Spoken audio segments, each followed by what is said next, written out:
Hello friends, welcome back my YouTube channel. आज हम कुछ ऐसे अलग सटीक लक्षण की बात करेंगे जो बेबी बॉय होने पर ही देखे जाते हैं और कई महिलाओं में काफ़ी हद तक ये जो सिम्टम्स दिखाई देते हैं 100% सही साबित हुए हैं। और यहाँ पर हम मेरे एक्सपीरियंस की बात करूँगी और साथ ही कुछ महिलाओं के जो एक्सपीरियंस हैं जिन्होंने अभी तक बेबी बॉय कंसीव कर चुकी महिलाएँ हैं, हम उनके भी सिम्टम्स की बात करेंगे कि बेबी बॉय होने पर शरीर में कौन से हार्मोनल चेंज होते हैं, कौन से बदलाव होते हैं जिनसे एक अनुमान लगाने में हेल्प मिल सकती है। वैसे वीडियो जेंडर प्रेडिक्शन का कोई बढ़ावा नहीं देती। यहाँ कुछ सिम्टम्स ऐसे बताए जाएंगे जिनका साइंटिफिक रीज़न कुछ नहीं है, लेकिन कुछ महिलाओं में देखे गए हैं। और जहाँ तक दादी नानी की बात करते हैं तो वो भी कई हद तक ये वाले लक्षण बताती हैं, सिम्टम्स बताती हैं, तो उनमें काफ़ी हद तक बिल्कुल सही देखे गए हैं, सही पाए गए हैं। उन्होंने बेबी बॉय को ही कंसीव किया है।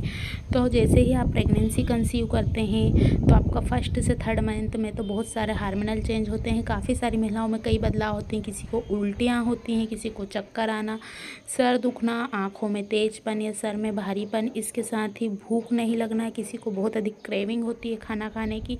तो ये सिम्टम्स को देखकर एक अंदाज़ा लगाया जा सकता है। तो आज हम यहाँ पर कुछ ऐसे सिम्टम्स की बात करेंगे जो कुछ महिलाओं में दिखाई देता है बेबी बॉय होने पर। और यहाँ पर मैं अपना भी एक्सपीरियंस शेयर करूँगी कि मुझे मेरे बेबी बॉय के समय कौन से ऐसे सिम्टम्स थे जिससे जो घर की महिलाओं ने बताया था कि आने वाले समय में मुझे एक पुत्र की प्राप्ति होगी। तो आप वीडियो को बिना स्किप किए हुए पूरा ज़रूर देखिए। फर्स्ट सिम्टम्स की अगर हम बात करते हैं तो वो है आपका पेट।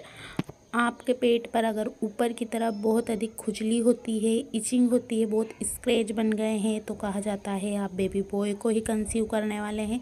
कई महिलाओं में देखा गया है बेटा होने के समय पर उनको नाभि के आसपास खुजली होती है, उसके ऊपर होती है, नीचे नहीं होती है, तो कहा जाता है बेबी बॉय होगा, लेकिन इसका साइंटिफिक रीज़न कुछ नहीं है। सेकेंड की हम बात करते हैं तो वो है नाभि का बाहर आना।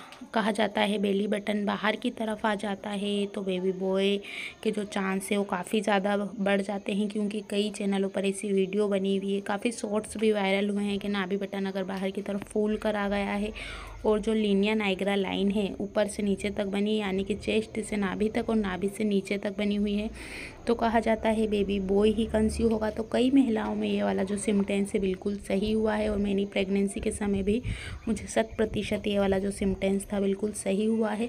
लेकिन इसका भी कोई साइंटिफिक रीज़न नहीं है। ज़रूर नहीं है कि आपको नाभि बटन नहीं आएगा तो आपको बेबी बॉय नहीं हो सकता है, आपको ज़रूर बेबी बॉय भी हो सकता है, क्योंकि कभी कभी महिला की हाइट के हिसाब से और इम्यूनिटिक फ्लूइड बहुत अधिक अगर शरीर में बनता है, बहुत ज़्यादा पानी की मात्रा लेते हैं, लिक्विड की मात्रा लेते हैं, तो जो नाभि बटन है वो कुछ महिलाओं में बाहर आ जाता है। उस सिचुएशन में उनको बेबी गर्ल और बेबी बॉय दोनों हो सकता है, लेकिन ज़्यादातर देखा गया है कि नाभि बटन अगर बाहर की तरफ आ गया है तो बेबी बॉय के चांस ज़्यादा माने गए हैं। नेक्स्ट सिम्टम्स की बात करते हैं तो वो पेट के नीचे कड़कपन लगना। काफ़ी सारी महिलाओं के जो पेट में बेबी जब आता है तो काफ़ी खिंचाव होता है, क्योंकि बच्चा धीरे धीरे बढ़ने लगता है। जो पेट रहता है उसकी मांसपेशियां इतनी लचीली नहीं होती हैं कि उसमें दर्द ना हो, इसलिए जैसे जैसे बेबी बढ़ता है पेट का जो साइज़ है, पेट की जो स्किन है उसमें खिंचाव पैदा होता है, उसमें स्क्रैच बनने लगते हैं। तो ये स्वाभाविक सी बात है कि बेबी अगर नीचे की तरफ आपका ज़्यादा रहेगा, स्टार्टिंग में कुछ बेबी नीचे रहते हैं, जैसे जैसे 5 मंथ 4 मंथ लगता है तो बेबी ऊपर की तरफ यानी कि अपनी पोजीशन ले लेता है टमी के अंदर, तो उसमें खिंचाव होता है। तो कहा जाता है कि नीचे की तरफ अगर ज़्यादा दर्द होता है, कड़कपन लगता है, चुभन होती है, बेबी की मूवमेंट आपको नीचे की तरफ ज़्यादा फील होती है, तो बेबी बॉय का सिम्टम्स ऐसा माना गया है। नेक्स्ट सिम्टम्स की बात करते हैं तो वो है पीठ में दर्द होना।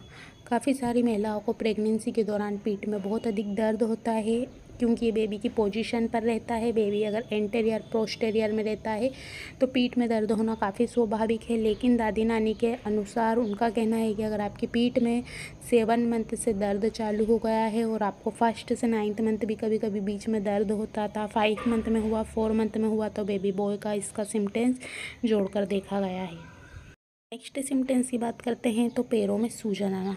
बेबी का वेट पूरा आपके पैरों पर ही रहता है, क्योंकि आपका पेट का वज़न, आपका खुद का वज़न, पूरा लोड जो है पैरों पर आता है। लेकिन दादी नानी के हिसाब से या कई महिलाओं के हिसाब से ऐसा कहा जाता है कि अगर आप बेबी बॉय को कंसीव करने वाले हैं तो आपका जो पैर है, एक राइट वाला या लेफ़्ट वाले, दोनों में सूजन आ सकती है। एक पैर में ज़्यादा कड़कपन लग सकता है, एक पैर में ज़्यादा पेन हो सकता है। तो कहा जाता है बेबी बॉय का सिम्पटम्स माना गया है। नेक्स्ट सिम्पटम्स की बात करते हैं, वो है स्तनों में बदलाव होना। अगर स्तन आपका राइट वाला बहुत अधिक भारी है, कोलेस्ट्रॉम का रिसाव बहुत अधिक होने लगा है 6 मंथ के बाद से, थोड़ा थोड़ा उसमें आपको दिखना वाइट, आपको छोटे छोटे डॉट दिख सकते हैं, तो कहा जाता है बेबी बॉय का सिम्पटम्स है। वहीं नेक्स्ट कहा जाता है, अगर आपको फर्स्ट प्रेगनेंसी कंसीव करने के बाद 1st से 3rd मंथ वाइट डिस्चार्ज ज़्यादा होता है तो ये भी बेबी बॉय का सिम्पटम्स है। लेकिन प्रेगनेंसी जर्नी में आपको 1st से 9th मंथ में ये कभी भी हो सकता है, क्योंकि बेबी जो है पेल्विक पर ज़्यादा दबाव रहता है धीरे धीरे टमी के अंदर। तो ये वाली चीज़ें काफ़ी स्वाभाविक है, बहुत सारी महिलाओं को बेबी गर्ल के समय भी होती है, बेबी बॉय के। तो मेरे दोनों बच्चों के समय तो मुझे कुछ भी ऐसा सिम्पटम्स नहीं दिखाई दिया है वाइट डिस्चार्ज वाला। तो इसमें दूसरी महिलाओं के कई कमेंट्स आए थे, उनमें से उन्होंने कहा था कि हाँ हमें हुआ है तो बेबी बॉय हुआ है। इसके साथ ही खाने के प्रति क्रेविंग, अगर आपको मीठा, चटपटा, तीखा पसंद आता है तो बेबी गर्ल का, वहीं अगर आपको नमकीन और खट्टा ज़्यादा पसंद है तो बेबी बॉय का सिम्पटम्स माना गया है। लेकिन इसका साइंटिफिक रीज़न नहीं है, क्योंकि आपको बेबी बॉय हो या बेबी गर्ल, आप कुछ भी खा सकते हैं आपकी प्रेगनेंसी के दौरान, क्योंकि किसी किसी महिलाओं को कुछ क्रेविंग होती है, किसी को कुछ होती है, क्योंकि सिम्पटम्स अलग होते हैं, सभी को कुछ ना कुछ खाने का मन ज़रूर होता है। तो इन सभी लक्षणों में से अगर आपको 3 से 4 लक्षण भी दिखाई देते हैं तो आप एक अनुमान लगा सकते हैं कि आप बेबी बॉय को ही कंसीव करने वाले हैं। वैसे वीडियोज इंटरप्रिटेशन को कोई बढ़ावा नहीं देती है। ये दोनों जो सिम्पटम्स हैं आपको बेबी गर्ल और बेबी बॉय के समय भी हो सकते हैं, लेकिन बेबी बॉय होने पर ज़्यादा देखे जाते हैं। तो आज की वीडियो में बस इतना ही। वीडियो को शेयर कीजिए अपने फ्रेंड के साथ, वीडियो को लाइक कीजिए, बेल आइकन को प्रेस करना ना भूलें। आपके कुछ क्वेश्चन या आप अपने एक्सपीरियंस शेयर करना चाहते हैं तो आप कर सकते हैं, ताकि उन महिलाओं की मदद हो सके जिनको नई नई माँ बनने वाली हैं और इनको जिज्ञासा है जानने की। आज की वीडियो में बस इतना ही। Thanks for watching for this.